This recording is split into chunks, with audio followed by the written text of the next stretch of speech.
Hey everybody, thanks for joining us today. It's Julie and Dr. A doing another varieties video, and I'll surprise him with one annual, one perennial, and one shrub to get his hot takes. So for annuals, let's start with Ageratum. Okay, Ageratum, otherwise known as floss flower, again, has been around forever. Mostly in the blues, lavenders, some whites, mainly. And it's been a good bedding plant. It's been nothing, I say this over many, many years. I mean, there's been nothing that has been particularly special about it. It's a lovely plant. It works. It tolerates full sun, tolerates some afternoon or some shade as well. Flowers for a long period of time. But again, you can overlook it. Recently, there's been some interesting breeding with Ageratum. I'm going to get the name wrong, Julie, so correct me, but it is Monarch Promise, perhaps. But Monarch anyway, Magic, is that the what is one? it? Monarch Magic? Maybe. Anyway, but it's been a big, bold Ageratum, and it's grown very well here, there, and everywhere I've seen it, which just portends good things for Ageratum. It's one of those plants that growers should grow because landscapers want, because it works. But it's also a plant that if breeders get on, there's always been an Ageratum or two, I guess, at cast. Maybe I don't remember seeing too many. But if we get a few more coming up, then that'll also open it up.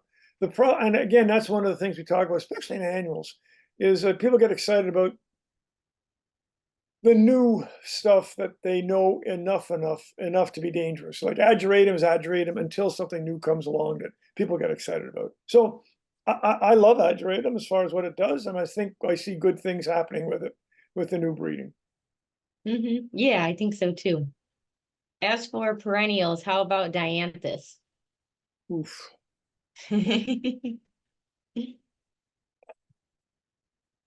Again, so what can we say about Dianthus? So when we talk about there's annual Dianthus, of course, but which are used in cool seasons. But most of the perennial Dianthus, okay, we have Sweet Williams. We even have carnations in a greenhouse. We have all those clove pinks and other kinds of pinks as well. And they're all marvelous plants. I think they're marvelous plants. When we go to cast, they're all hybrids. There's a lot of cheddar pinks in them, but they're mostly hybrids. But what we're looking at again is lots of flowers, lots of branching, and certainly long period of time for flowering. And I think Dianthus encompasses all of those things. We've got a ton of cultivars out there. Every year at Cast, we see new cultivars. We've got some old companies that continue to bring Dianthus to the fore, and we've got newer companies that are playing with them because this is the greatest thing since sliced bread. I remember we were at Cast one year, Julie, maybe 2 years ago. We were looking at, 20 different Dianthus, all of which were new, and they were going to do this, that, and the other thing. Will we see them? I don't know. But the fact is, people are certainly still interested in Dianthus, and it's a plant that your mother knows, your grandmother knows, and it will always be a good plant. And the growers are learning how to grow it, so we can turn it over quickly, and that's a good thing for pinks. And then let's see, for the shrub, how about dogwood? As a shrub, As far as I knew, I thought it could be a shrub or a tree. I'm sorry?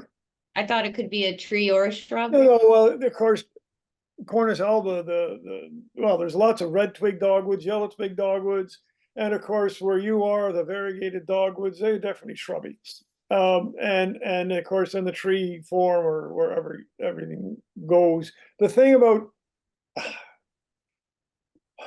okay, so Cornus is the genus, and there's a bunch of them, and we know the tree dogwoods, we know Coosa dogwoods, we know all those pretty well. And as far as the shrub dogwoods, growing up in Montreal, the variegated Cornus alba variegata, that was our main shrub, and maybe it is in Cleveland too. And it had some color to the stems, but it was just tough. It was hardy, it was tough, and it was just a good landscape, in fact, a good foundation plant. And I don't know if that is still a very, very widely used foundation plant further north. Of course, we never see it in the south because it's too warm for it.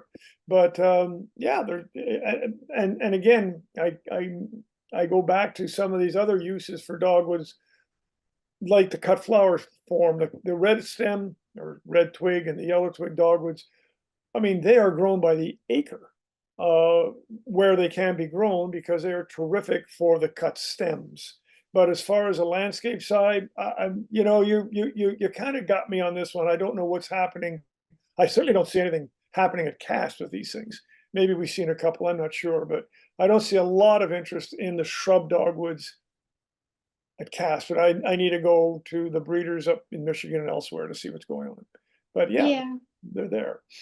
that's What do you okay. I like to mix them up. Just see what you know and see what's going on well, in the market, you know? I know enough to be dangerous on the shrub dogwoods, but I would love to hear from people who are listening on what they're seeing on the shrub dogwoods, because my take on them is that other shrubs have kind of overtaken them as far as interest is concerned. We'll see. Yeah, if you guys want to comment on this video on YouTube or send me an email, I'd always be happy to hear your thoughts and give suggestions as well for what else we should talk about. Oh yeah, we really like to hear from you, because if you think I'm full of it, let me know. But I've been called a lot worse. But the fact is, it's this is just give and take. And maybe you say, oh, well, why didn't you say such and such? Well, again, getting down to nitty-gritty cultivars, we can do that too, but we're just mostly talking about what we're seeing out there. But you let us know if you'd like more specific, or just, as you say, get Julie to talk about something I've never heard of. There we go. That'll be fun too. All right, well, I think that's all for today, but thanks for watching, and hopefully we'll hear from you guys soon. All right, buddy. Thank you. Until the next episode, you stay well.